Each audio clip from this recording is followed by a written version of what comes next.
Alright guys, this is a fuel filter assembly for a 2006 Mini Cooper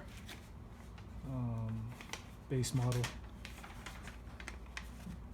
In order to replace this assembly, of course you're going to have to disconnect the battery, relieve the fuel pressure, and protect the upholstery from any fuel leaks. You're then going to go over here and disconnect this high pressure line, the feed.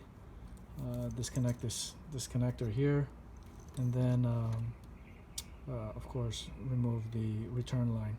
Once you get that disconnected, you can go over to the assembly itself, pull it out, and you're gonna slide this off right here by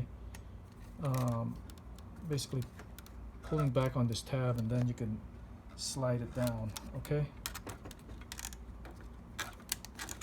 so once that's done, you can then wiggle the assembly out of the fuel tank, and then of course it's just the reverse going back in with the new one. Take your time. All right, it's not that hard. Don't forget to reconnect the plug back the airbag sensors before you connect the battery. All right, good luck guys.